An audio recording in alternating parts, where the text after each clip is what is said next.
Yes dude, నా entire అప్లికేషన్ని within 30 minutes by using a develop చేసేసాను. నువ్వు కూడా నీకు కావాల్సిన ఫైనల్ ఇయర్ ప్రాజెక్ట్ అయినా లేదంటే ఏ ప్రాజెక్ట్ అయినా సరే విత్ ఇన్ 30 minutes నేను చెప్పే ఈ స్టెప్స్ ఫాలో అయితే డెవలప్ చేసేయచ్చు. గుర్తుపెట్టుకోడు, డెవలప్మెంటే కాదు, నువ్వు కావాలంటే డిప్లాయ్మెంట్ కూడా కంప్లీట్ చేసేయచ్చు.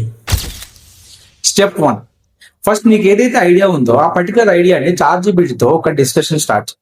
సో దానివల్ల ఏమవుతుందంటే నువ్వు ఏదైతే ప్రాజెక్ట్ ఐడియా అనుకుంటున్నావో దానిలో ఉన్న డ్రాబ్యాక్స్ కానీ లేదా ఏదైనా ఇంప్రూవ్మెంట్స్ ఉన్నా వాటన్నిటిని కూడా నువ్వు ఇంప్లిమెంట్ చేయొచ్చు. అందుకే నీ అప్లికేషన్ అనేది చాలా స్ట్రాంగ్ గా కనిపిస్తుంది. So step 1, discuss your idea with ChatGPT. So దీనివల్ల నీ ఐడియా ఇంకా బెటర్ అవుతుంది. దెన్ స్టెప్ 2, ChatGPT యూజ్ చేసి ఏదైతే నువ్వు డిస్కస్ చేసావో ఆ డిస్కషన్ మొత్తానికి కూడా ఒక ఫైనలైజ్డ్ ఐడియా వస్తుంది. ఆ పర్టికులర్ ఐడియాకి ఒక ప్రాంప్ట్ జనరేట్ చేయి. ఒక కంప్లీట్ ప్రాంప్ట్ అనేది మనకి ChatGPT జనరేట్ చేసి ఇస్తుంది. స్టెప్ 3, సింపుల్ గా ఏదో ఒక బ్రౌజర్ ఓపెన్ చేసి యాంటీ గ్రావిటీ అని సెర్చ్ చేయి. నీకు ఫస్ట్ వెబ్సైట్ వస్తుంది, అందులో యాంటీ గ్రావిటీ టూల్ అనేది ఇన్స్టాల్ చేసుకో. లేదా లింక్ కావాలంటే డిస్క్రిప్షన్ లో మెన్షన్ చేస్తా, కావాలంటే చెక్కొచ్చు. So step 3, download anti gravity.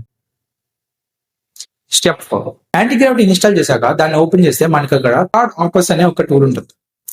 దాన్ని సెలెక్ట్ చేసుకుని మనం ఏదైతే ప్రాంప్ట్ జనరేట్ చేసామో ఆ పర్టికులర్ ప్రాంప్ట్ అంతటిని పేస్ట్ చేసి జనరేట్ ప్రాజెక్ట్ అని క్లిక్ చేస్తే మనకి ఎంటైర్ ప్రాజెక్ట్ మొత్తాన్ని కూడా క్రియేట్ చేస్తుంది.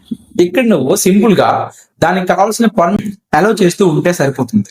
నీ అప్లికేషన్ మొత్తాన్ని కూడా Antigravity and Claude Opus create చేస్తాయి. ఇంకేముంది, నీ అప్లికేషన్ మొత్తం కూడా రెడీ అయిపోయింది. అండ్ ఈ నీ అప్లికేషన్ ని నువ్వు నీ లోకల్ సిస్టంలో రన్ చేసుకుని నువ్వు ఎక్స్పీరియన్స్ కూడా చేయొచ్చు.